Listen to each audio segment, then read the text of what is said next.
Ya tenemos 23 asistentes.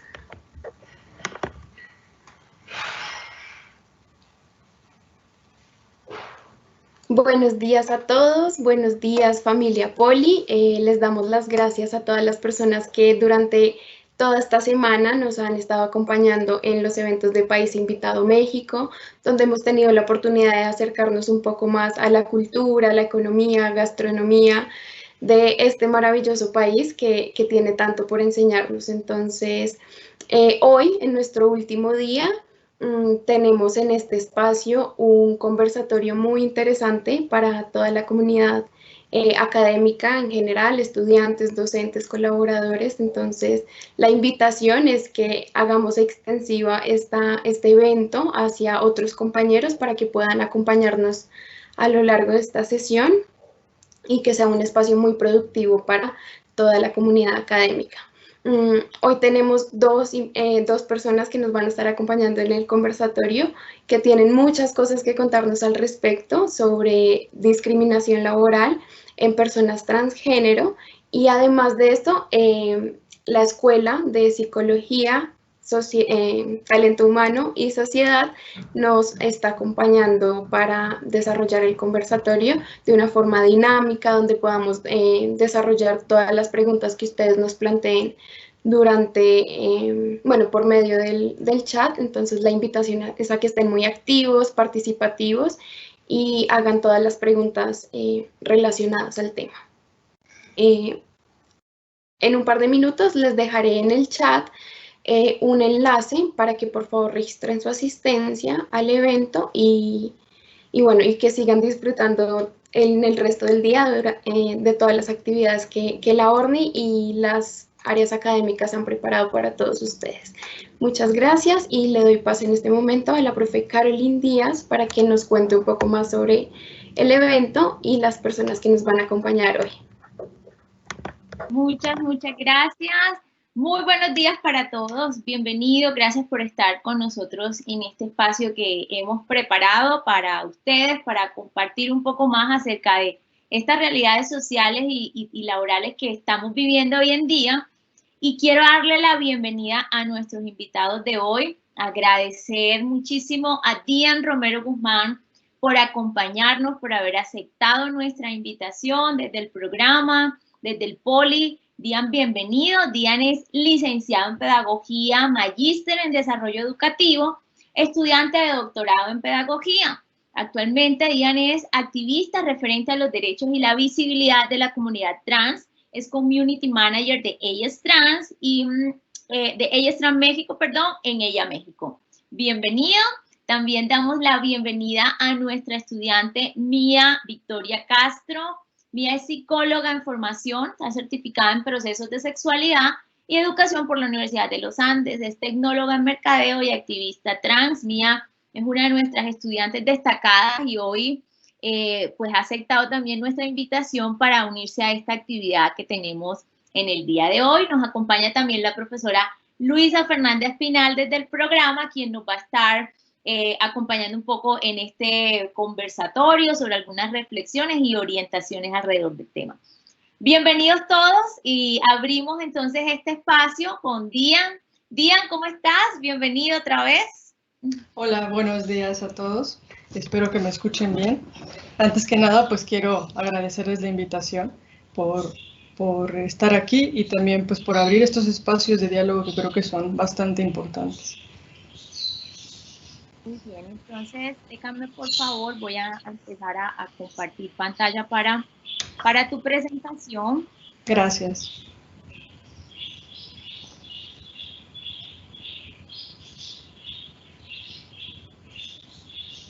¿Allí estás viendo, Dian? Sí, yo la veo, pero no sé los demás, entonces espero que sí. Tengo cámara y ya te pongo en pantalla. Perfecto. Perfecto, ahí creo que estamos bien.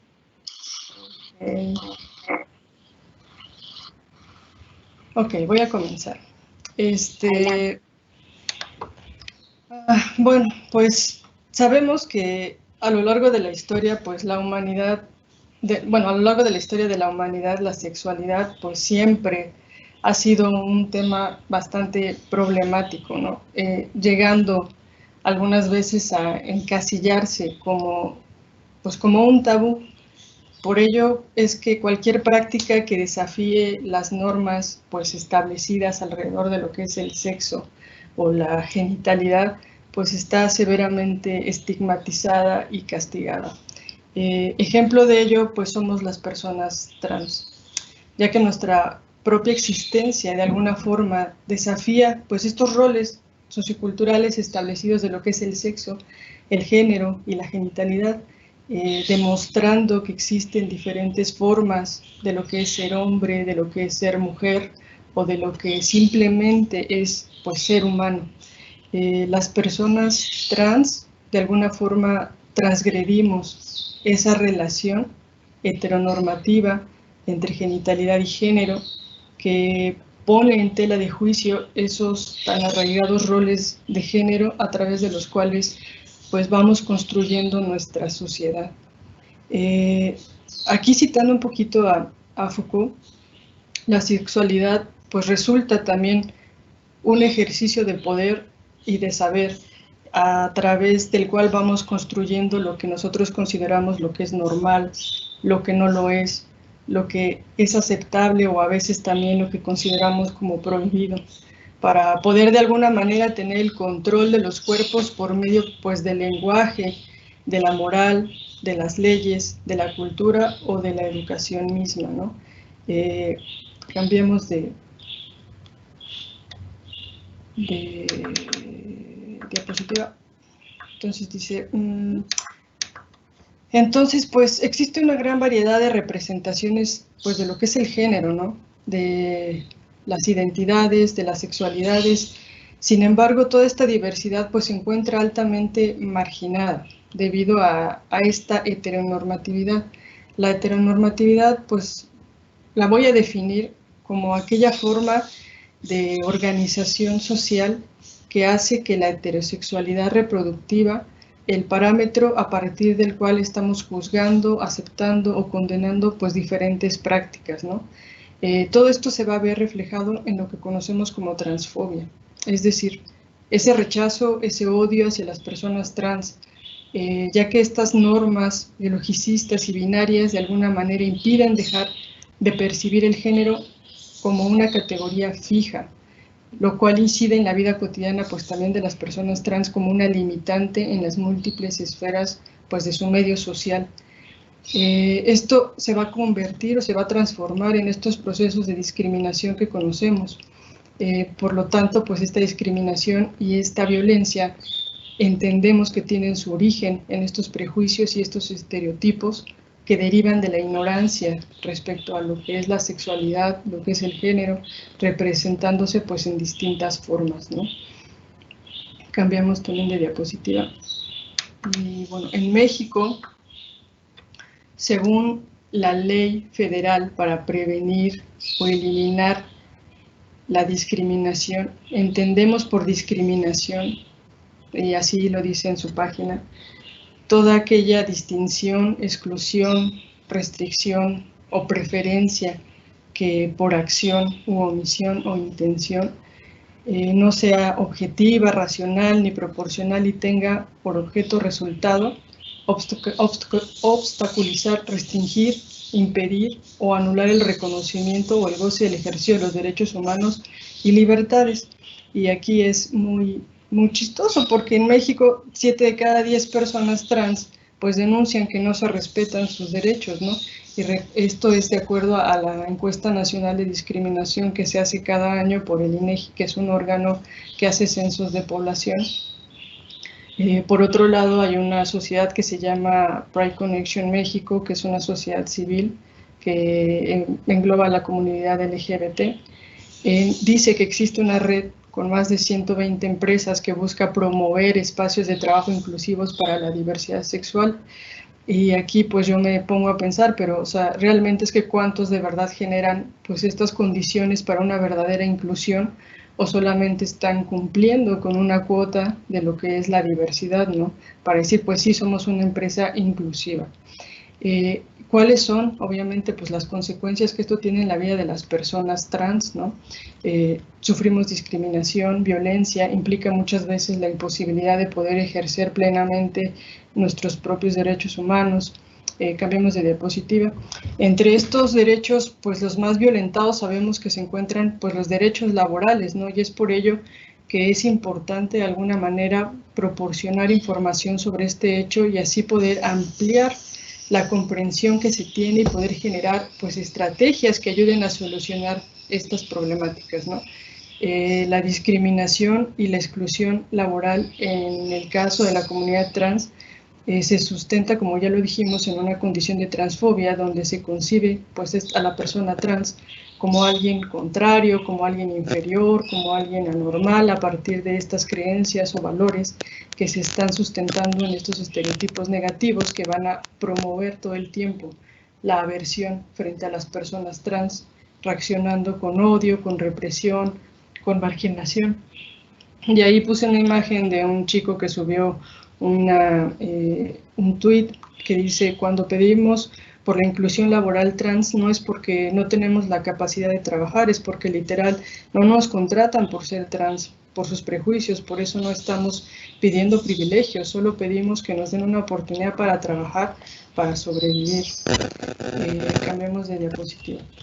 Las personas trans nos encontramos entonces insertas en una sociedad cuya construcción binaria en torno a la sexualidad y al género pues dificulta todo el tiempo la aceptación de otras personas cuyos cuerpos pues son diferentes o se encuentran entre lo femenino y lo masculino y viceversa, ¿no?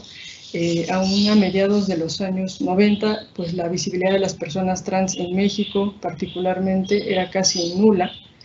No obstante, pues las luchas políticas por parte de los colectivos trans han dado paso a una mayor comprensión pues de sus vidas, de sus necesidades, también como un eslabón importante en lo que es la diversidad sexual.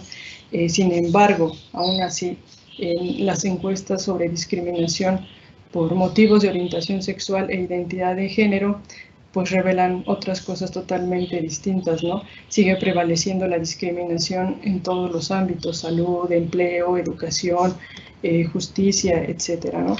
De ahí también que en el imaginario social de las personas, en el imaginario social, pues las personas trans no figuramos como en empleos estables ni en empleos que la mayoría de las personas cis acceden, ¿no? Ni tampoco con salarios dignos o teniendo tampoco acceso a estudios universitarios, ¿no? Sino más bien empezamos a caer en una tipificación del trabajo.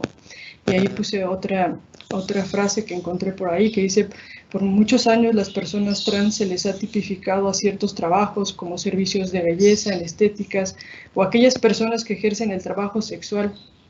La sociedad nos ha colocado en esa exclusión en donde dicen: si eres una persona trans, trabajas en eso y pues está bien, ¿no? Cambiemos de diapositiva. En otras tesis, revisando investigaciones para ver qué es lo que había hecho más bien la comunidad académica, pues encontré algunas tesis que decían o hablaban sobre la población trans y cuáles eran como sus principales salidas laborales, o sea, dónde terminaban trabajando. Y de acuerdo a estas investigaciones, el 21% practican obviamente estilismo, peluquería, ejercen su profesión de forma independiente, o sea que no trabajan para nadie. El 13% trabajan en instituciones gubernamentales, el 10% se desarrolla en un área de sistemas o de cómputo, el 7% vende productos de forma independiente o están en actividades de docencia en instituciones privadas. En esta misma encuesta encontré que la población trans que cuenta con estudios de posgrado es alrededor del 21%, de acuerdo con el Consejo para Prevenir y Eliminar la Discriminación de la Ciudad de México, pero pues no obstante, 2 de cada 10 personas trans pues sigue trabajando en el sector informal, o sea que aunque seamos personas a veces preparadas, pues el trabajo se nos niega. Y esto pues como ya lo mencioné, pues tiene que ver con la transfobia y la ignorancia que le subyace sobre la comprensión de lo que es la diversidad de género y que lleva a que al momento de pedir un trabajo pues se nieguen empleos por la manera de vivir el género. No solo ocurre que se niegue el empleo a una persona trans después de la entrevista de trabajo, estigmatizándola o considerándola como inferior a personas cis heterosexuales en su desempeño laboral, sino que también ocurre que aquellas personas que transitan en su trabajo, o sea, que ya están dentro del trabajo y en ese momento transitan, pues suelen ser hostigadas o con el tiempo pues se les despide, ¿no? Realmente es que en México existen pocos estudios serios sobre la situación laboral que enfrentan las personas trans y el gobierno pues también poco ha hecho por generar información sobre el tema y visibilizar este problema social. Basta con señalar que en la página del INEGI, que es este organismo que se encarga de hacer estas encuestas sociales, pues no existe ningún dato que registre el número de personas trans que están laborando o que están empleadas por alguna empresa, ¿no? Entonces, pues la discriminación laboral a personas trans es un problema social que tal vez creo yo que tiene la solución o que puede tener solución desde la educación. Con la educación, no estoy hablando con este proceso de escolarización que pues hasta a través del cual nos profesionalizamos, sino como un acto de apropiación de estas luchas, de saberes, de las experiencias de las mujeres, los hombres trans y las personas no binarias, las personas intersexuales también. La educación sobre lo transgénero debería de servir para atravesar, para transgredir y llevar a otro lado la concepción que tenemos del género. Educar pues en un sentido radical y no en un sentido radical en lo que se entiende por radical como violento, como aquello que pensamos cuando escuchamos radical, sino entender de raíz, encontrar la raíz de lo que es el género para poder resignificarlo. No sé, esto tal vez nos pueda ayudar de alguna manera a cuestionar pues certezas que tenemos sobre lo que es el género, a potenciar la multiplicidad de lo que son nuestros cuerpos, a establecer diálogos con la diferencia, crear pues también conexión y reconocimiento y una mejor convivencia con las otras personas. Entonces pues la educación tendría que ser una educación crítica que cuestione esta normalización binarista del género, la sexualidad heteronormativa, centrando la atención en la cuestión genital, en el biologicismo de género, que estructuran pues estas prácticas pedagógicas dominantes del sistema educativo que se replican también en la sociedad. Pues de alguna manera también sabemos que la educación no es una herramienta totalmente neutral, sino que implica estas relaciones de poder. Por lo tanto, pues también tienen que ver mucho con esta regulación de los cuerpos, del control de los deseos, el modelamiento también de esquemas de subjetivación. Entonces, pues todo esto se tiene que ver traducido de alguna manera en prácticas como estos talleres de sensibilización, a lo mejor programas que fomenten la misma compañía y que permitan a los empleados sentirse en un ambiente cómodo y libre de prejuicios, ¿no?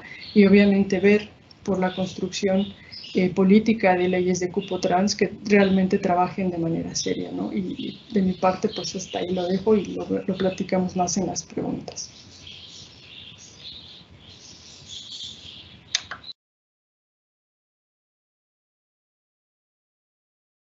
Muchísimas gracias por compartirnos el espacio. Vamos a seguir entonces con la presentación de Mía. Un segundo, por favor, ya voy a compartir.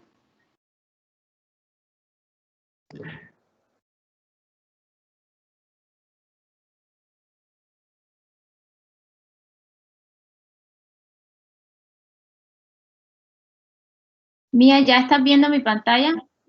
Sí, profe, ya te veo. Perfecto, ya me silencio. ¿Me escuchan?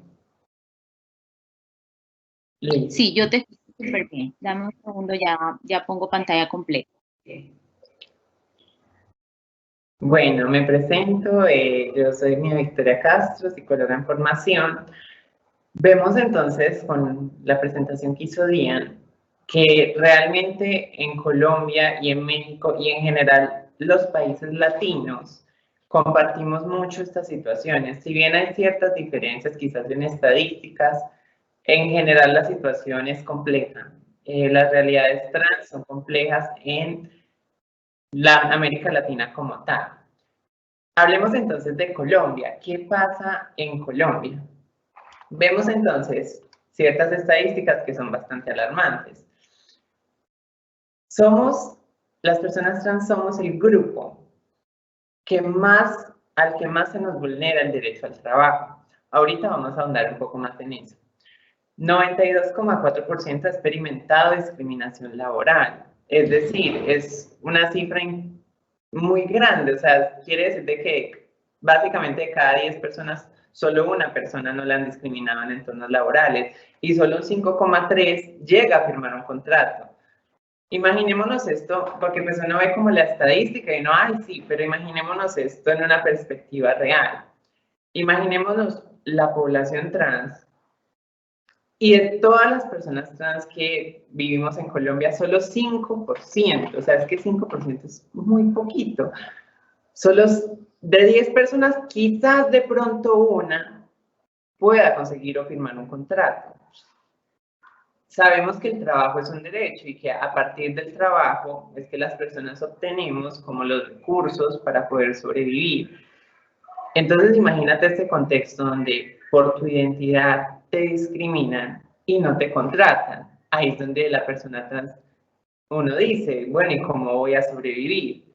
A partir de ahí, y esto se comparte con México, empieza la informalidad y a estereotiparse en ciertos sectores como la belleza. Esta discriminación en el empleo no es un factor que solo venga de allí, es un factor que tiene una raíz más atrás. Esto empieza incluso desde la escolarización, es decir, el acceso a la educación. En muchas ocasiones, por temas de cultura machista, una cultura normativa, cuando tú expresas tu identidad en instituciones educativas directamente o te corren de la institución o empiezas a vivir problemas de bullying, etcétera, lo que hace que pues, las personas trans se nos limite el acceso a la educación. La persona trans que tenga acceso a la educación es como si fuera un privilegio cuando debería ser un derecho poder acceder a educación. Si no te educas, pues imagínate, más se limita tus posibilidades de encontrar un empleo. Entonces, ¿en qué genera todo eso? Que pues tengamos que ir a la informalidad, recurrir a medios como el trabajo sexual con el fin de poder buscar una manera de sobrevivir. Obviamente, esto no se da en condiciones de derecho, o sea, esto se da en condiciones bastante peligrosas, donde sabemos que trabajar en las calles es bastante complicado, te expones a muchos riesgos y pues es lo que vemos, o sea, hablemoslo acá, digamos como coloquialmente. Ahí me perdonan la expresión, pero es que si tú eres trans en Latinoamérica, básicamente es como que o eres peluquera o eres prostituta, no tienes como más opciones. Suena feo, pero es la realidad, o sea, parece un chiste, pero es real, o sea, debería dar tristeza eso, que solo por tu identidad ya tengas como solo esas dos opciones y no más. Pasamos a la siguiente diapositiva. Existe pues la causa, como lo mencionaba Diane, que es la transfobia. Tenemos entonces desde la psicología autores como Carvajal que mencionan que son esos estereotipos negativos los que promueven la aversión en contra de personas trans. Vemos entonces que el estereotipo negativo es básicamente lo que hace que se juzgue a las personas trans. La discriminación es algo muy charro. ¿Por qué? Porque es que cuando alguien discrimina, A discrimina a B, es porque A se cree superior a B. Eso siempre es como, digamos, el juego de poder en la discriminación. Si yo discrimino a alguien, es porque yo me siento superior a alguien, a ese alguien. Entonces, ¿cuáles son esos factores que hacen o influyen en que A discrimine a B? Son factores como la cultura, incluso factores como la religión, que en lugar de unir, han hecho que A vea a B como inferior moralmente o como alguien no sujeto a derechos. Y bueno, ahí empieza toda esta problemática que hace que en la realidad pues se nos vulneren los derechos. Pasemos entonces a la siguiente diapositiva. Si hablamos de vulneración en el trabajo, de vulneración a derechos laborales, ¿cómo se manifiesta eso? O sea, ustedes pueden decir, bueno, ¿y qué es lo que les pasa? ¿Qué es lo que les niegan?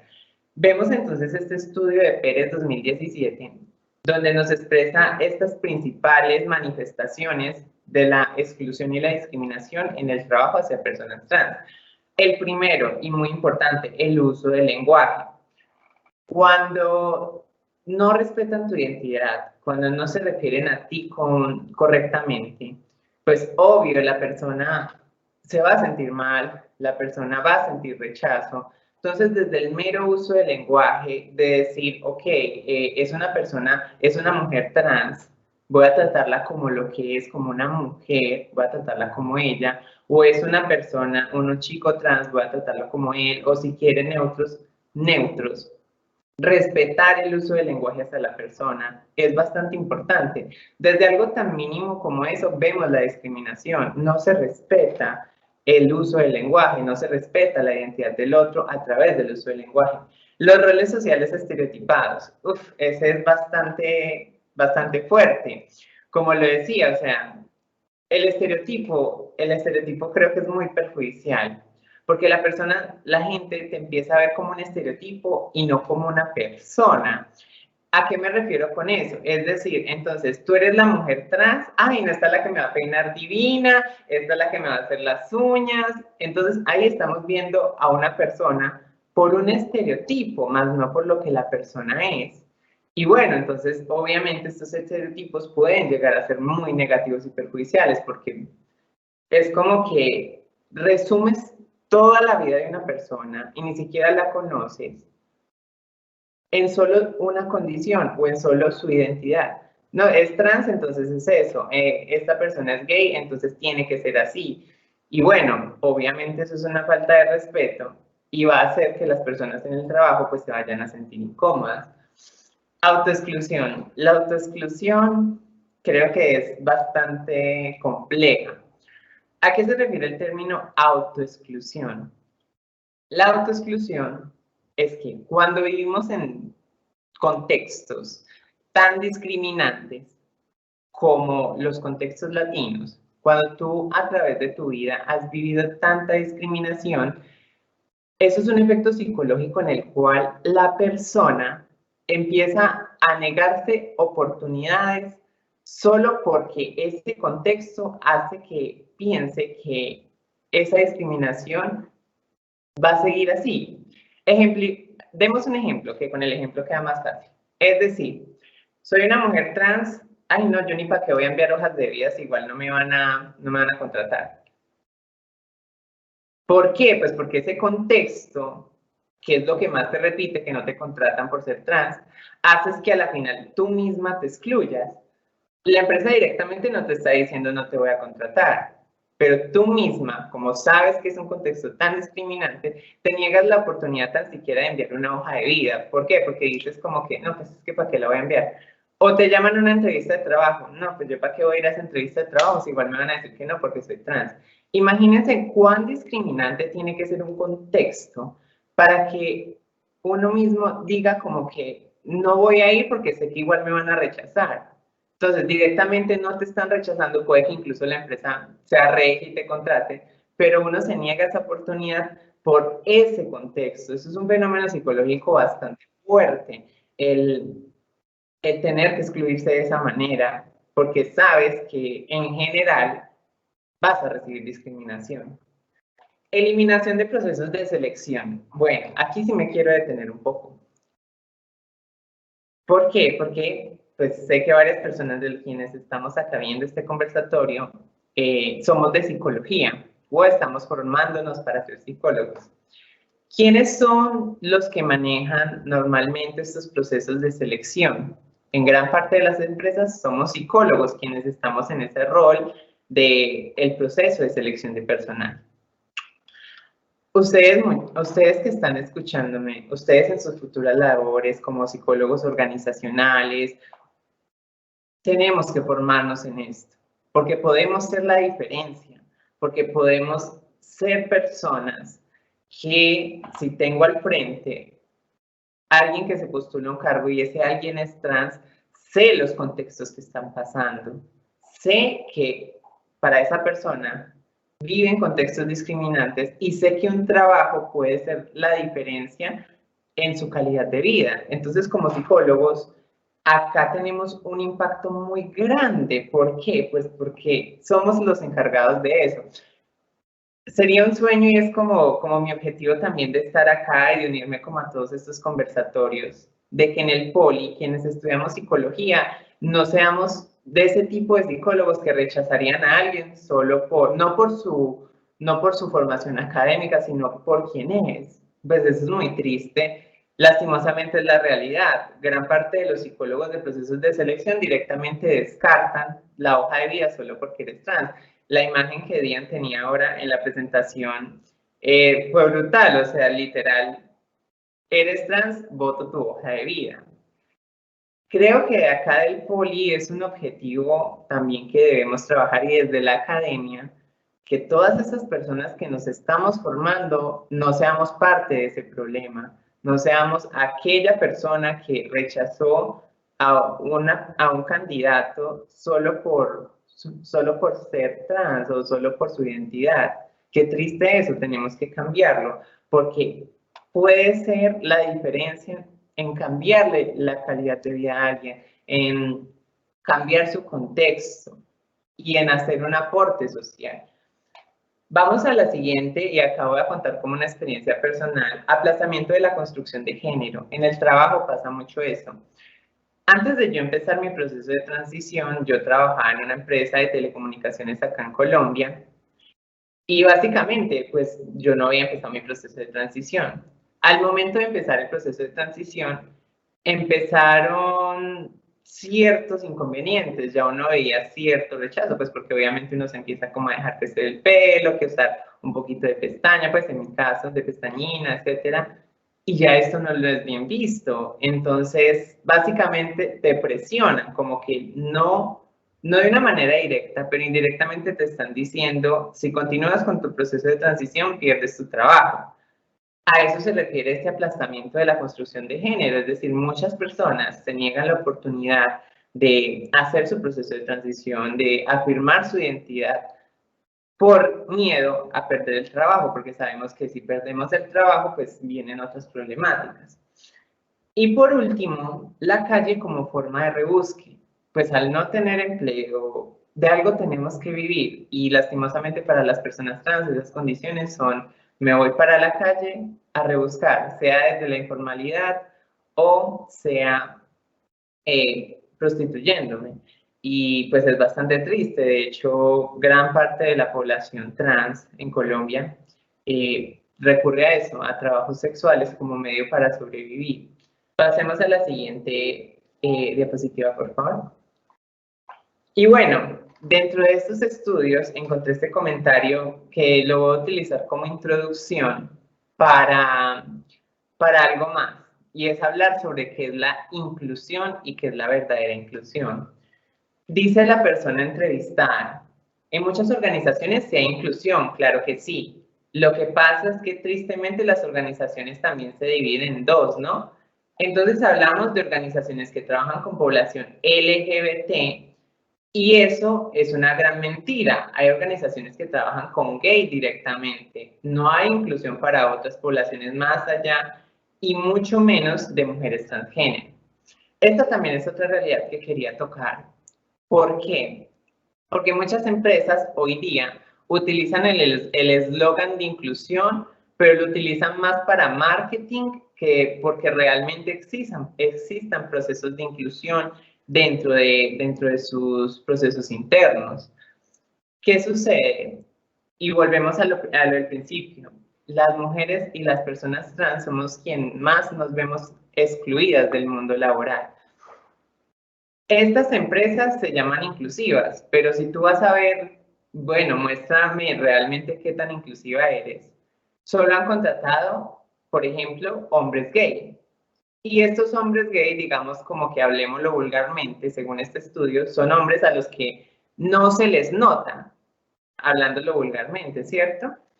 Entonces, realmente eres inclusivo cuando te llamas inclusivo y solo metes a personas que igual están siendo, no tienen algo, digamos, identidades diferentes, alguien que con una expresión de género diferente, no. O sea, estás metiendo a chicos gay, pero que no se les nota, por ejemplo. Entonces es como que, ¿qué tan inclusivo realmente estás siendo?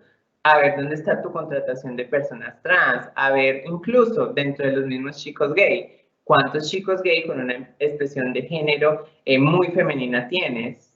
No, a nadie en la realidad. Entonces vemos eso, que también cuando hablamos de inclusión, ¿qué tan inclusivo eres realmente? Y ahí vemos que hay muchas empresas que están tomando esta palabra y están tomando todas estas luchas sociales como eslogan de marketing, más tú ves la realidad y no están siendo inclusivos. Este es como un pequeño contexto de Colombia, de lo que está pasando acá. Y bueno, aquí ya acaba como mi presentación. Ahora vamos al conversatorio, vamos a hablar, vamos a conversar, déjenos sus preguntas. En esta parte ya vamos a hablar más como desde la experiencia, desde qué hemos vivido en nuestra percepción. Y bueno, ya acá quedamos a su disposición.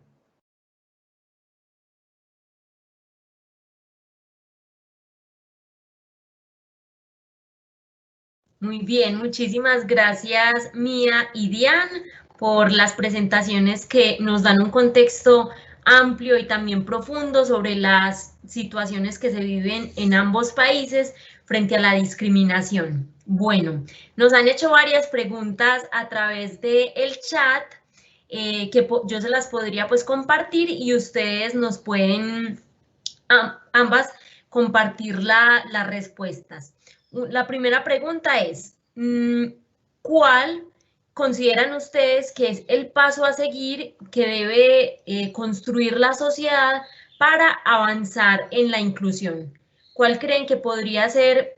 Dian nos compartió algunos de los pasos que ya se están pensando en México y Mía también nos puede compartir qué cree que se puede hacer en términos colectivos para que podamos avanzar en la equidad.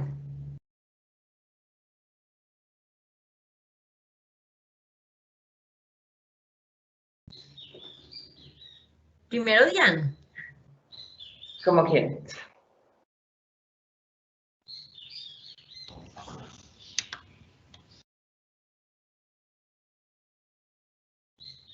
Estás muteado, creo, sí. ¿Ya me escuchan? Ya. Ahora no sí. sé, le preparo más que le picaba, ¿no? Pues creo que, bueno, en la última diapositiva puse por ahí algunas opciones que pueden ser en cuanto al contexto laboral, pero en general en la sociedad pues hace falta mucha información. Realmente es que la sociedad no conoce lo que es la persona trans, no le interesa tampoco conocer sus experiencias, ni tampoco informarse de cómo es que se vive una persona trans. Y hablando de personas trans, obviamente mujeres y hombres trans, y todavía más relegadas las personas no binarias.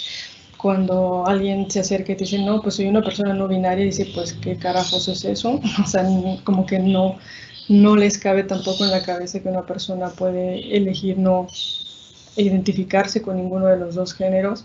Entonces realmente lo que hace falta es mucha información y también empatía de las personas para poder acercarse a escuchar las experiencias de las personas trans. A partir de que empiecen a conocer y a tener experiencias de acercamiento con todas estas vivencias, es como podemos generar conciencia y un aprendizaje que ayude a una mejora en la inclusión de las personas en la sociedad.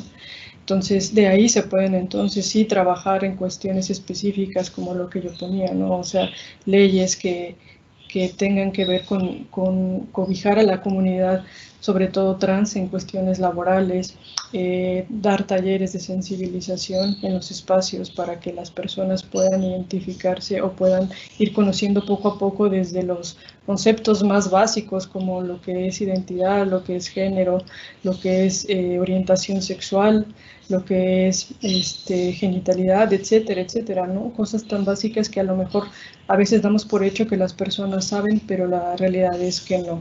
Entonces, empezando tal vez por esa parte, educación, es como podríamos a lo mejor poder lograr algo. Muy bien, gracias, Dian. ¿Qué piensa Mía? ¿Cómo podemos generar esas transformaciones en este país particularmente? Bueno, comparto mucho la opinión. La educación es como la primera línea en cuanto a mejorar. Tú no puedes, digamos, tratar de mejorar algo que no conoces. Pues empecemos por ahí, o sea, ¿cómo se supone que vas a mejorar algo si no conoces qué es ese algo o cuáles situaciones viven esas personas?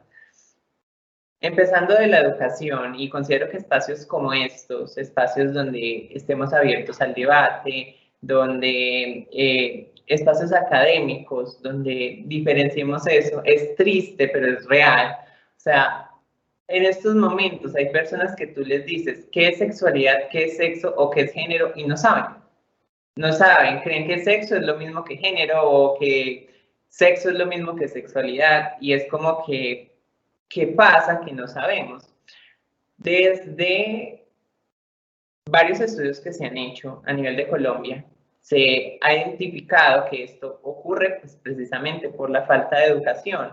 Porque es que la educación sexual, la gente cree que la educación sexual es hablar sobre condones y preservativos, no es así, nada más alejado de la realidad. La educación sexual en nuestro país ha sido muy restrictiva y se ha limitado a eso, a hablar de condones, de enfermedades, cuando pues la sexualidad no es solo eso, la sexualidad no es solo tener relaciones sexuales. Han resumido un espectro tan amplio en solo tener relaciones sexuales y cuídese del VIH.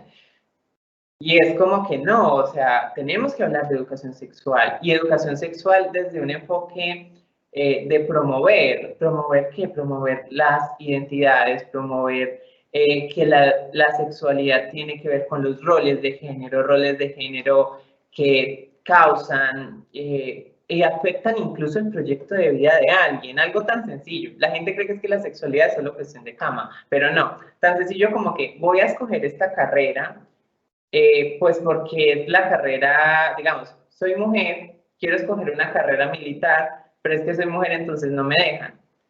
Eso es sexualidad, o sea, eso es sexualidad.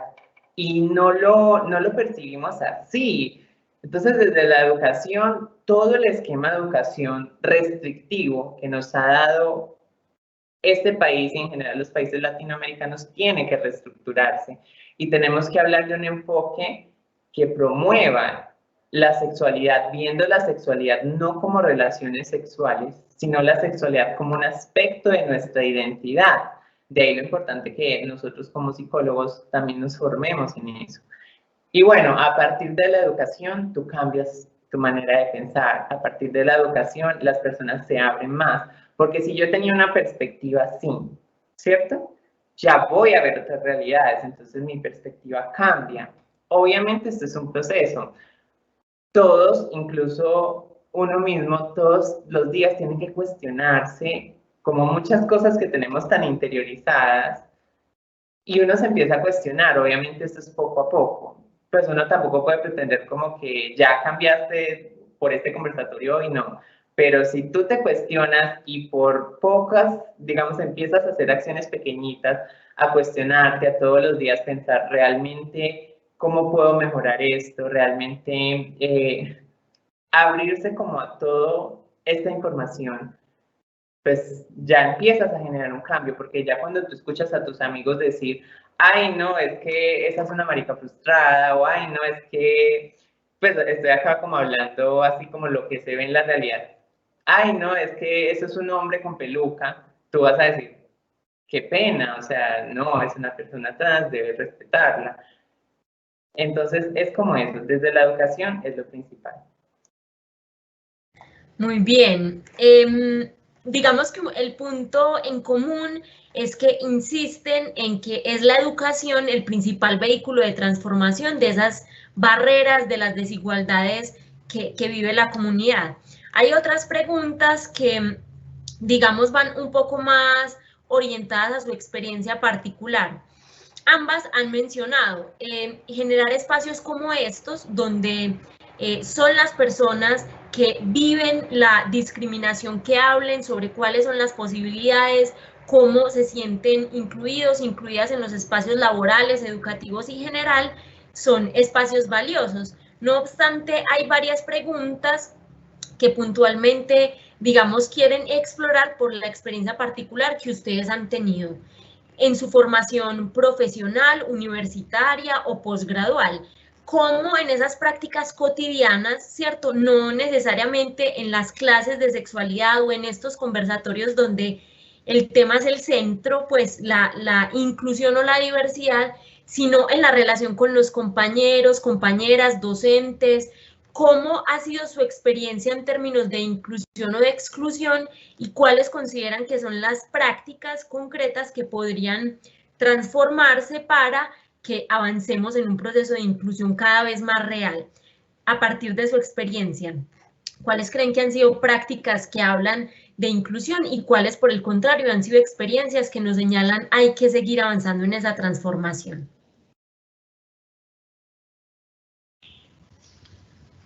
Ok, supongo que también empiezo yo. Pues en mi caso no ha sido realmente complicado, pero también es que hay que tener en cuenta que hay elementos de privilegio también. O sea, no es lo mismo ser una persona trans o asumirse una persona trans en un contexto urbano de ciudad. En mi caso, pues trabajando en un lugar de una universidad, supongo que las personas, la mayoría de las personas que trabajamos en universidad y que asumimos esta transición o aceptarnos como personas trans, es un poco menos complicado por a lo mejor el nivel de escolaridad que hay en las personas que aún así eso no garantiza nada. Pero si hablamos de personas trans que viven en comunidades alejadas o que son personas trans que además tienen otros procesos de racialización, etcétera, etcétera, pues todavía le sumamos más complicaciones el asumirse como una persona trans. En mi caso, para nada fue complicado. Yo obviamente inicié pues asumiéndome como una mujer lesbiana, con una apariencia masculina, hasta que con el tiempo me fui dando cuenta que no era eso, que realmente yo nunca me consideré como una mujer. Entonces empecé a cuestionarme el asunto de si quería o no transicionar y ser hombre, y decidí que no, porque realmente es que tampoco me visualizo como un hombre. Creo que tampoco me vería en una sociedad adquiriendo estas características sociales que tienen los hombres. Creo que no soy eso tampoco. Entonces fue que empecé a investigar y a encontrar información, y por ahí creo que también veía una pregunta que decía que se había mejorado con los años la situación de las personas trans. Creo que si no es que hayan acabado con la situación, obviamente sí han mejorado. Creo que hace algunos años yo no podía encontrar información, por ejemplo, a las personas no binarias. Buscabas información sobre personas trans y encontrabas a lo mejor cosas sobre transvestis que nada que ver con la comunidad trans como tal. A lo mejor la mayoría de la información estaba muy situada, sobre todo en las mujeres trans, pero no había mucho sobre masculinidades, ni tampoco sobre personas no binarias, etcétera, etcétera, ¿no? Entonces, ahora creo que sí es mucho más fácil encontrar información, sobre todo en Internet. Hay muchos canales de YouTube de personas que pues van documentando sus transiciones y que dan sus opiniones al respecto.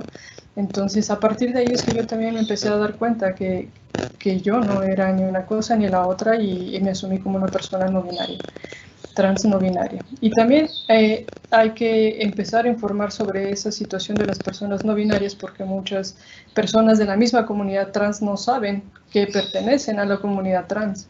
O sea, el espectro trans es tan amplio y tan diverso que las personas que estamos ahí podemos abarcar un montón de cosas, ¿no? Entonces, creo que vamos mejorando, hace falta mucha información. En mi caso, como lo digo, o sea, no me costó trabajo para nada por el lugar donde estoy, y creo que tiene que ver con los privilegios de la zona, el lugar, que pertenezco a una comunidad académica, que la formación de las personas con las cuales yo me desenvuelvo es muy distinta, pero aún así eso no modifica algunas cuestiones. Ahorita estaban hablando de la cuestión de la educación. Y en cuestión de educación quiero hacer una como distinción entre lo que es educación y lo que es escolarización.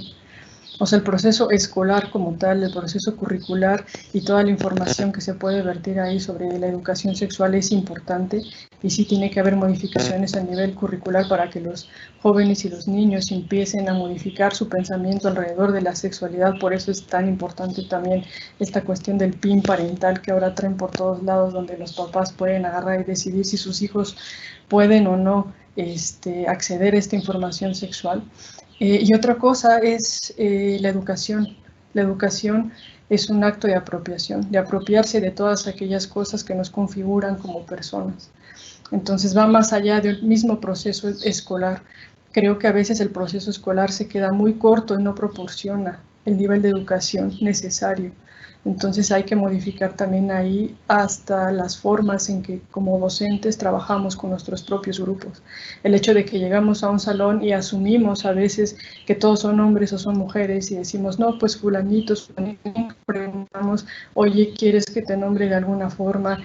Nunca llegamos y decimos, ¿hay alguna persona que quiera modificar su nombre en la lista antes de que yo empiece a asumir que todos son lo que dice aquí, porque sabemos que los papeles a veces no se cambian, que conseguir un cambio de nombre a veces es complicado y lleva tiempo, entonces hay que cambiar ciertas prácticas y estructuras desde nuestras propias acciones, ¿no? Y en mi caso, pues bueno, hasta ahí lo dejo.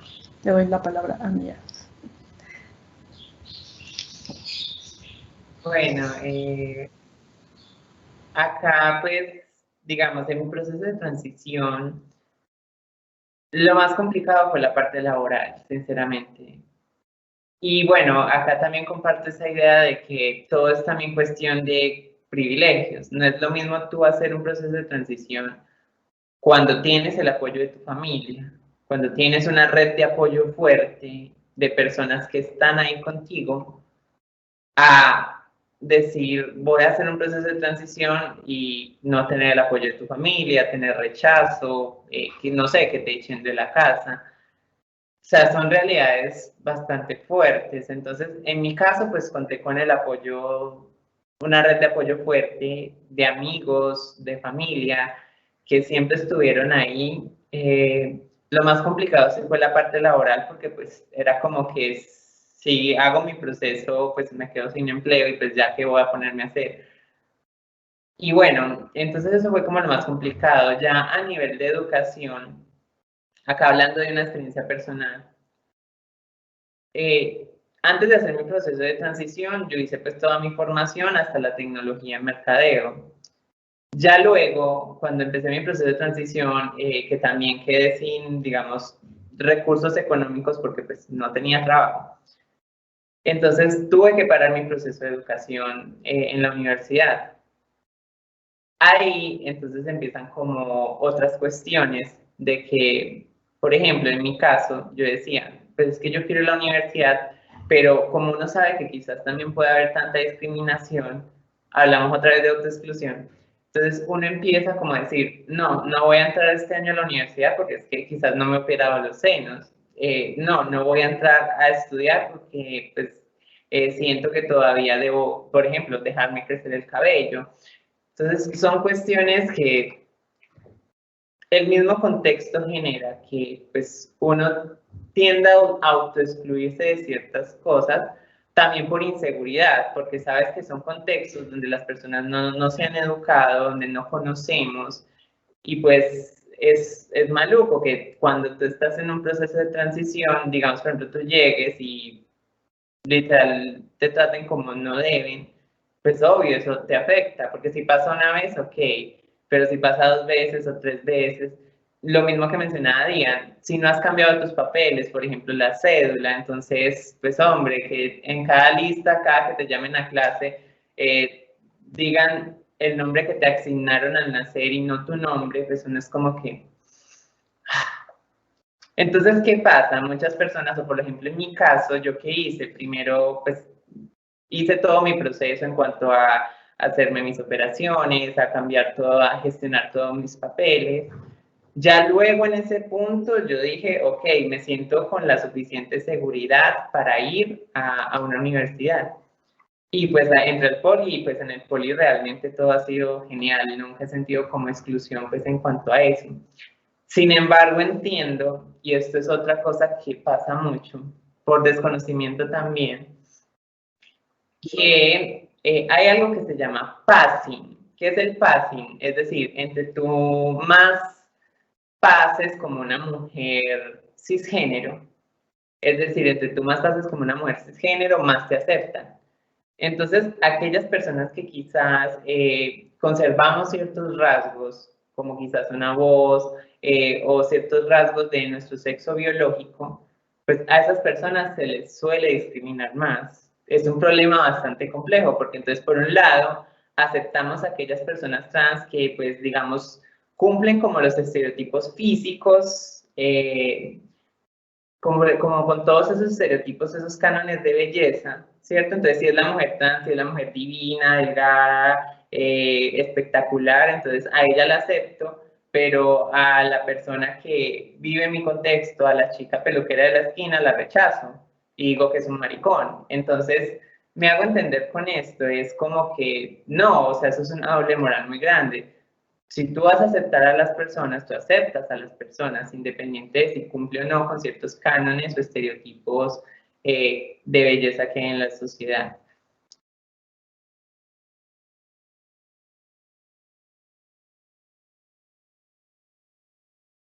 Ya, casi no me activa el audio. Muy bien, muy interesantes las experiencias que ustedes nos están compartiendo y digamos que aquí había una inquietud muy grande sobre esas experiencias pues más particulares de sus procesos de vida, ¿cierto? Y nos han compartido pues una diversidad de situaciones donde si bien también han encontrado barreras, también estamos en un momento donde hay una mayor apertura para reconocer la diversidad y sobre todo pues en un contexto, si pensamos en la juventud particularmente, vemos que en ambos países pues hay mayor apertura al diálogo y como muy bien lo estaba nombrando Diane, la educación no solamente se está dando en las instituciones educativas que prestan el servicio formativo o titulado para alguna especialidad o lo que sea, sino que nos estamos educando en distintos contextos.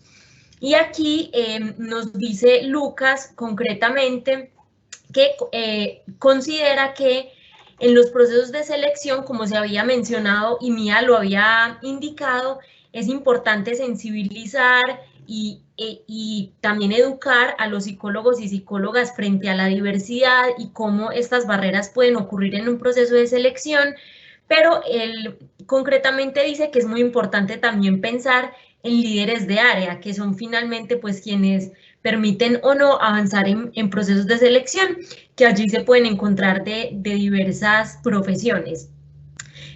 Quisiera también agregar una pregunta para tanto para Diane como para Mía, y es si ustedes consideran, ¿cuáles consideran ustedes que son prácticas concretas que quienes estamos en este conversatorio podríamos hacer para explorar más sobre la temática? ¿Dónde encontrar información? ¿Dónde seguir profundizando frente a esa sensibilización? Como muy bien lo decía Mía, uno no puede considerar que asistí al conversatorio y ya mis prejuicios o mis prácticas de discriminación se eliminaron, se borraron.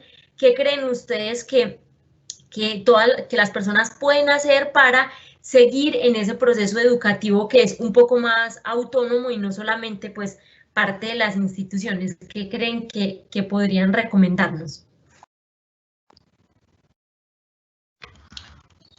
En mi caso yo creo que precisamente cosas como lo que están haciendo ustedes, abrir espacios de diálogo y de comunicación, sobre todo darle voz a las propias personas trans, o sea, el hecho de decir, bueno, vamos a hablar sobre transexualidad e invitar a personas que no son trans o que no tienen la misma experiencia o vivencia, pues a veces no tiene mucho sentido porque no es lo mismo solamente dar una opinión desde afuera, a lo mejor con una construcción teórica sólida sobre sexualidad, que realmente una persona trans llegar y compartir su experiencia y decir pasa esto, ¿no? O yo me encuentro con estas barreras, o yo he pasado por tal situación, ¿no? Entonces creo que abrir espacios de diálogo y darle voz a las personas trans es de lo más importante que se puede hacer, ¿no?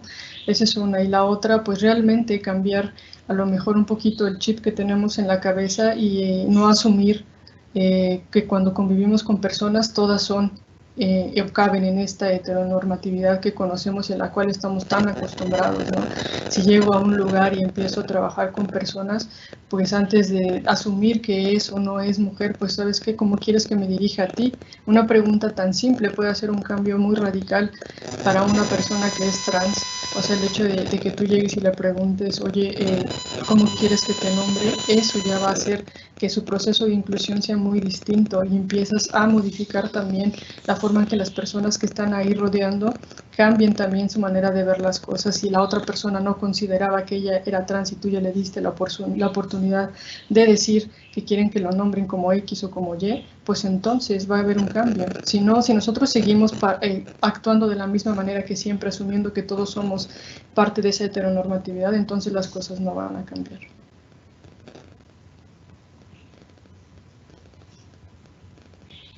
Bueno, desde, digamos, como lo que he visto, la experiencia, también considero que acercarse a las realidades trans es muy importante. Tener contacto con personas trans, seguir youtubers ahora que tenemos como todas estas herramientas digitales, seguir youtubers o en Instagram a personas trans, porque indirectamente eso educa, es como la educación no formal, eso va educando a las personas cuando tú tienes el contacto, por ejemplo, seguiste a una persona trans o a una activista trans o en YouTube, seguiste, no sé, a personas como Victoria Volkova, etcétera. Son personas que de alguna manera te impactan, incluso no nos tenemos que ir por allá, en tu misma realidad, conoces a un chico trans, conoces a una chica trans, conoces a alguien no binario o a una persona que quiera empezar este proceso de transición, acompáñala, mira esas realidades, exponerse a esas realidades es muy, muy importante. Todas las personas que, por ejemplo, porque pues uno que ha vivido como esos contextos, cuando tú empiezas a tener como contacto con más personas, también esas personas van cambiando. De alguna manera, no sé, por ejemplo, cuando yo estoy en mi salón de clases, soy Mía la estudiante, de alguna manera mis compañeros también han visto como cuál es mi realidad, o en las conversaciones que uno tiene con sus compañeros, pues uno expone como qué es lo que pasa. Entonces eso, tener contacto con personas trans, con personas no binarias, te va a ir educando. Aparte, pues tenemos la herramienta más importante, tenemos el acceso a la comunicación, pues las personas que estamos acá, educarnos. Hay, por ejemplo, en Coursera, que son cursos gratis, cursos de la Universidad de los Andes, donde te dan demasiada información y son gratis, y incluso te puedes certificar en ellos.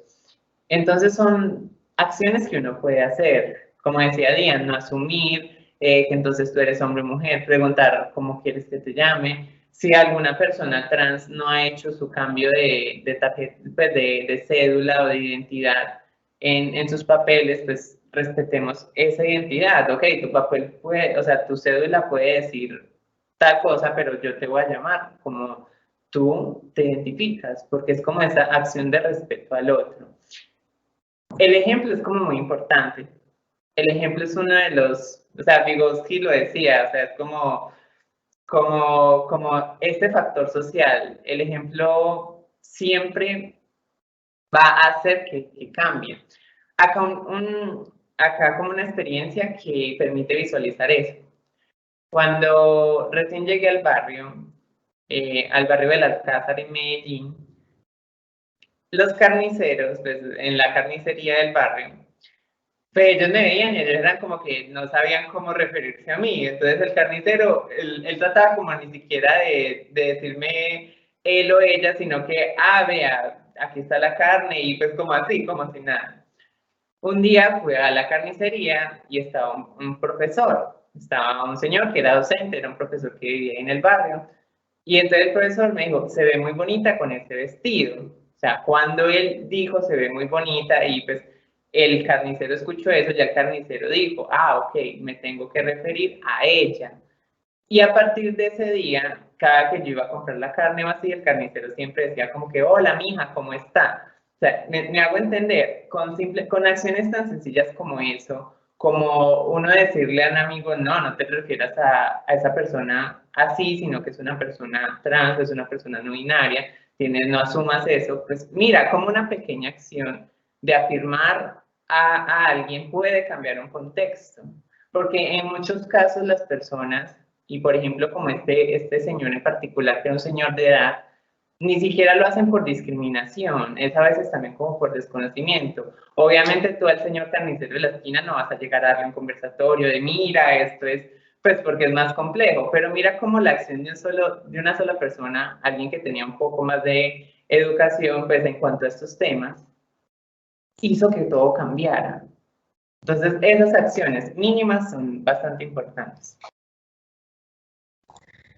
Muy bien, muy valiosas las experiencias, valiosas y graciosas, pero muy ilustrativas sobre pues esas prácticas, como lo dicen, cotidianas, mínimas, la importancia de la pregunta y también del lenguaje, de no asumir previamente que yo sé o entiendo cómo debo nombrar al otro, a la otra, sino preguntar cuál es esa manera que siente que es nombrado o nombrada de manera adecuada.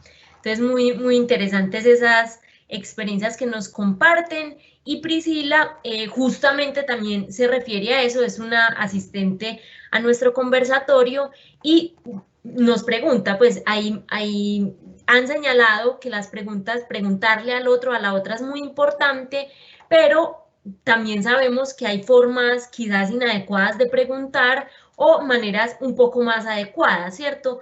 No por el simple hecho de preguntar, digamos que estamos dándole un lugar al otro o a la otra. ¿Qué creen ustedes que cómo deben formularse esas preguntas o también qué preguntas son inadecuadas? Porque si bien hay una, ella lo nombra como hay una inquietud por esa experiencia, a veces las preguntas que se realizan también pueden ser incómodas. Es decir, el lenguaje es un terreno que es un poco álgido porque no es tan claro, pues el lenguaje siempre tiene algo de imprecisión, pero ¿qué creen ustedes que nos pueden compartir frente a qué es adecuado y qué no es adecuado? Puedo empezar yo. Listo. Ay, sino que es que me gusta como mucho esta parte. El lenguaje es bastante complicado. Ahora más cuando estamos viviendo como en un proceso, pues yo creo que lo hemos escuchado del lenguaje inclusivo también. Entonces son procesos que se dan poco a poco, que incluso uno, o sea, una misma se tiene que ir cuestionando, ¿cierto? Porque pues tenemos muchas cosas culturales ya asumidas. Entonces uno mismo se tiene que ir cuestionando, ir abriéndose como a esto. A veces es complicado, pero todo es del respeto. Todo es del respeto, ¿cierto? Todo parte del respeto y de cómo hago la pregunta. Es decir, si tú llegas y tú me dices, amor, mira, bueno, y entonces, ¿cómo me puedo referir a ti? ¿Cierto? Con una actitud de respeto, que uno lo nota, pues uno nota cuando una pregunta es como con el respeto, cuando una pregunta es como que, pues, o sea, como que, ok, esa no es la manera. Entonces, más que el lenguaje, porque uno puede llegar a entender lo que te decía ahora con la experiencia con el señor carnicero, que yo llegaba a entender que quizás por su educación y es también como esa empatía de decir, bueno, esta persona por los contextos en los que creció, todo eso, quizás no le sea fácil, pero en su actitud uno veía que no era una actitud discriminante, o sea, que no era que la persona era como que, ay, llegó la Marita. No, era como que, o sea, es como eso, la cuestión es como más la actitud y el respeto hacia cómo haces las preguntas. Hay algunas preguntas que sí definitivamente son como más privadas, ¿cierto? Tenemos que también tener un límite entre lo que, o sea, entre lo privado y decir como que no, ya es que ya me le estoy metiendo el rancho a la persona.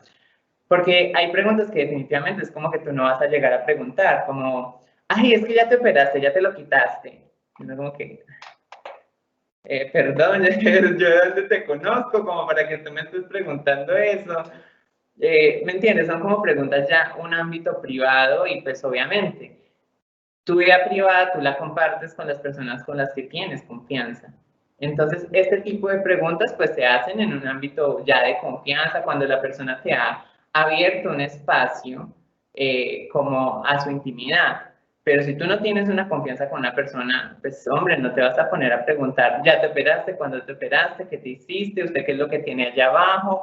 ¿Se lo piensa operar? Y uno es como que, no, o sea, ese tipo de preguntas son más privadas, o sea, no invadan mi privacidad. Si en algún momento de la relación, pues hablo de relación en el sentido de amistad o trabajo, bueno, lo que sea, ya te doy como ese espacio más íntimo, pues claro, tú puedes preguntar, oye amor, ¿y tú te piensas operar? Ah, bueno, ok, pero ese tipo de preguntas como de primeras jamás se hacen por respeto y es como por respeto a la intimidad. Yo no voy a ir llegándote, si no te conozco, a preguntarte tu vida íntima. Entonces es como eso, saber, primero la actitud, saber como que la actitud y el respeto.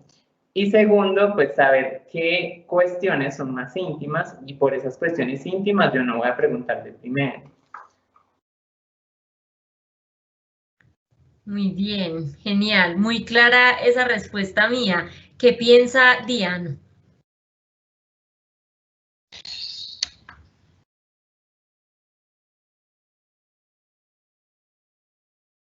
El micrófono. ¿Estás muteado?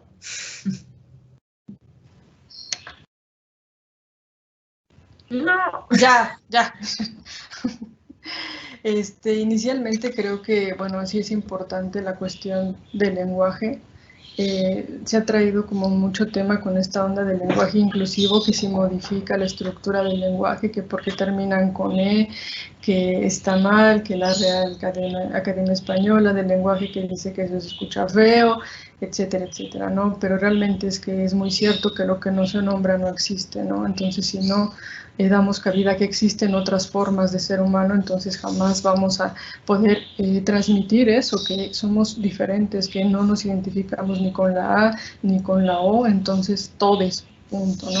En mi caso, por ejemplo, en la cuestión de una editorial que yo dirijo, manejamos todo con lenguaje inclusivo en la editorial, y si el autor permite y quiere y está dispuesto, la obra sale con lenguaje inclusivo, se imprime tal cual con lenguaje inclusivo. Y al principio nos decían, no, pero ¿cómo es una obra académica? Que ¿cómo va a terminar con todes? Que no sé qué. O sea, es lenguaje inclusivo y aquí se hace de esa manera, ¿no? Y si no empezamos a acostumbrar a las personas en que empecemos a utilizar este tipo de lenguaje para que se incluyan todas las humanidades, pues entonces jamás va a pasar, ¿no? Y si lo puedo hacer desde una cuestión académica en un libro, que se supone que en los libros el lenguaje es muy cuidado y muy trabajado, pues entonces las personas van a poder entender que es normal, ¿no? Que es normal incluir a las demás humanidades. En cuanto a cómo se aborda a una persona trans, pues igual que abordas a cualquier otra persona, con respeto, de la misma manera.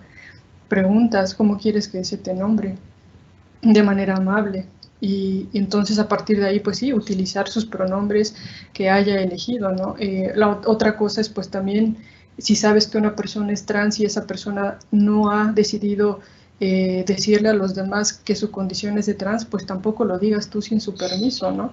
O sea, hay que respetar también esas cuestiones de intimidad, y también pues no guardar silencio a insultos, a cuestiones de menoscabar a las personas trans dentro de algunos lugares. Lo que decía también Mía de no preguntar sobre pues partes íntimas ni operaciones ni nada de eso, ¿no? Hace poquito vi un meme también que decía que las personas trans somos o estamos estigmatizadas como personas morbosas, y ponían del otro lado a una persona cis preguntándole, oye, ¿qué tienes, pene o vagina? O sea, ¿de qué lado está la parte morbosa, de este o de aquel? O sea, siempre que dices que eres una persona trans o eres una persona no binaria, la primera cosa que se les viene a la cabeza es decir, ¿y cómo te llamabas antes? ¿Y cuánto tiempo llevas en transición? Y entonces ya te operaste, ¿no? Y entonces empiezas a transgredir esa línea de respeto que debe haber con la otra persona. Yo no creo que entre personas cis llegues y le preguntes a tu compañero, oye, ¿qué tienes entre las piernas? O sea, igual que tratas a una persona cis, de la misma manera debes tratar a una persona trans. Entonces creo que no va más allá de una cuestión de respeto básica, ¿no? Y de decir, a partir de que esta persona me está diciendo que quiere que se le trate de esa manera, pues entonces hacerlo, ¿no? Y apoyar y exigir también por las leyes y los derechos de las personas trans. Si tú estás viendo que hay una lucha o hay una marcha o hay algo, pues apoya. Si no asistes, por lo menos sea empático y apoya estas cuestiones en las que las personas están luchando por sus derechos, ¿no? Y aprende sobre sus experiencias, sus problemas y las preocupaciones que pueden tener alrededor de la cuestión social que están viviendo. Genial. Muy bien.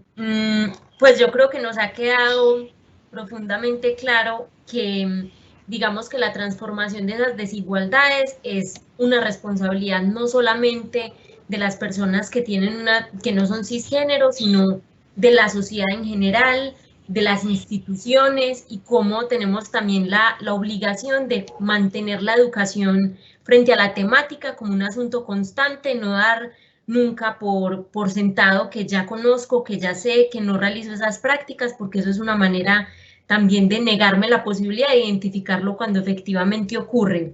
Muy bien, muchísimas gracias por compartirnos la experiencia, el conocimiento, porque de verdad que han pensado también su propia experiencia, y agradecemos muchísimo la apertura para compartirnos todo lo que nos han regalado hoy.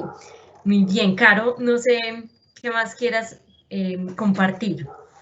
No, quiero agradecer muchísimo a Mía y a Dian por esas intervenciones tan chéveres. Yo creo que construir estos espacios desde la academia, desde la ciencia, a mí me parece fenomenal. Creo que hablar desde la crítica, hablar desde las experiencias vividas, hablar desde nuestras realidades en estos espacios académicos, para nosotros es vital, y yo quiero pues reconocer también a ustedes la actitud tan bonita de poder compartirnos de esa manera tan abierta y con ese lenguaje tan abierto. Y de verdad que, Mía, estoy muy orgullosa de ti como estudiante, y quiero decirlo públicamente.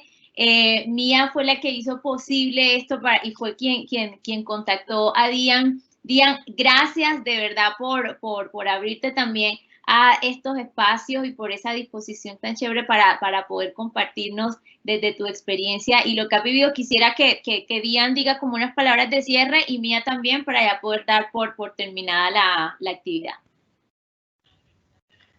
Pues en mi parte, pues yo les digo que muchísimas gracias por la invitación. Les doy muchas gracias a Mía por habernos contactado y por haber logrado esta comunicación. Creo que sí es importante abrir espacios de este tipo, y espero poder seguir participando con ustedes en cualquier otra cosa que se les ofrezca. En cuanto a la temática, pues de verdad a las personas que les interese esta cuestión de las personas trans, lean, infórmense, asistan a este tipo de eventos, sean respetuosos, sean incluyentes, y de verdad cambien su chip de su cabecita y no asuman que todos somos iguales. Entonces, con esa cuestión tan simple van a hacer una gran diferencia. Eso es todo. Y muchísimas gracias. Ay, profe, casi me hace llorar, tan tierna.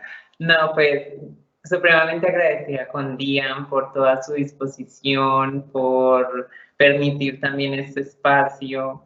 A ustedes, profe, y al Poli, yo estoy muy orgullosa como de estar estudiando acá, porque siento que es una universidad que me ha brindado todas las garantías, e incluso no solo sino otros espacios donde hemos podido educar y hemos podido construir. Si a estas personas que nos escuchan, si usted que nos escucha, le queda algo, yo creo que pues yo soy la más feliz con eso. O sea, ya es como que el objetivo de esto se logró. Si usted se llegó a cuestionar algo, la discriminación laboral, que es lo que nos trajo aquí, es un tema que viene de acciones individuales, y nosotros a través de nuestro cambio personal podemos generar un gran impacto con acciones sencillas, simples en la vida cotidiana, de informarnos, de no asumir.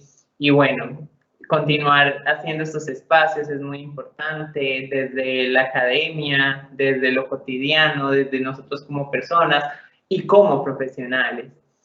Y bueno, y acá disponible para lo que necesiten, también a los compañeros, saben que conmigo pueden contar en cuanto a que si necesitan una información o algo, pues aquí estoy. Y bueno, muy agradecida también con el Poli por brindar estos espacios. Muchas gracias.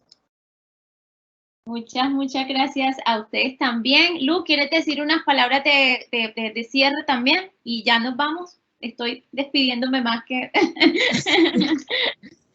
No, pues que continuaremos con con esta apertura, generando estos espacios. Mía será la pionera y abrirá muchos más espacios en diferentes áreas, pues lo hemos hecho en psicología, pero creo que es algo que podemos articular también con otras escuelas, en otros espacios que abarquen más actores de nuestra institución. Y muchísimas gracias también a todas las personas que se conectaron en el espacio. Algunos son estudiantes míos, pero también otras personas que voluntariamente quisieron, y a partir de las inquietudes, de la pasión, asistir al evento y explorar frente a esta experiencia que cada vez se nos hace más cercana. Muy bien, muchísimas gracias por su asistencia y nos veremos pronto. Chao, chao.